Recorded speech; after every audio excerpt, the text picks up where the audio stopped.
तेबे दर्शक बंधु टी20 विश्वकप 2024 सुपर 8 रे भारत पुणी थरे विजय हासिल करिछि। हार्दिक पांड्या चमत्कार प्रदर्शन दल को जिताई। एसहित पांड्या एक रेकर्ड अधिकारी होइछंती।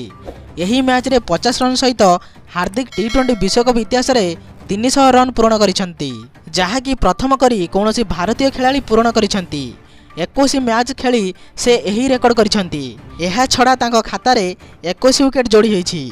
से प्रथम भारतीय भावे 21 विकेट एवं 300 रन करिया सक्षम होइछंती। तेबे आपण माने जानिथिबे जे गतकाली खेला जाइथिबा भारत एवं बांग्लादेश मैच रे 50 रन रे जीति क्रमागत विजय हासिल करिछि भारत।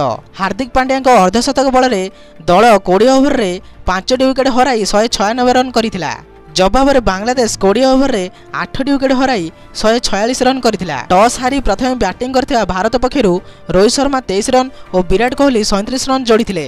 3 नंबर रे बैटिंग करथिबा ऋषभ पंत 36 रन करिथिले। शिवम दुबे क्रीज रे जोग देई 24 बॉल 34 रन करी आउट होइथिले। ऑलराउंडर हार्दिक पांड्या 27 बॉल खेली 50 रन करिवा सह शेष जाय अपराजित रहिथिले। हार्दिक इनिंग्स रे 4टी चौका और 3टी छक्का शामिल थिला। बांग्लादेश पक्षरु तांजिब हसन सकीब और रिशद हुसैन 2टी लेखाएं, साकिब अल हसन गोटे विकेट नहीं। 197 रन लक्ष्य बांग्लादेश प्रथम 4 ओवर रे 35 रन करिथिला।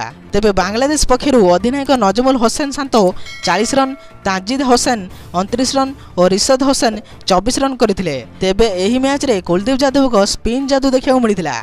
मात्र 19 रन दे कुलदीप यादव 3टी बांग्लादेशी बैटर को आउट करथिले। अन्य मानक मध्य जसप्रीत बुमराह और अर्शदीप सिंह 2टी लेखाएं विकेट नहीं। हार्दिक पांड्या गोटे विकेट नहीं। ऑलराउंडर प्रदर्शन पर हार्दिक पांड्या को प्लेयर ऑफ द मैच घोषणा कराइथिला। तेबे एही मैच जीति भारतीय टीम सेमीफाइनल पर रास्ता पक्का करिछि। तेबे यही प्रकार वीडियो देखिए आपण मैंने यही चैनल को सब्सक्राइब कर दिंतु, कारण यही प्रकार वीडियो आपण मैंने यही चैनल देखिए पाइबे। तो रही जय श्री राम।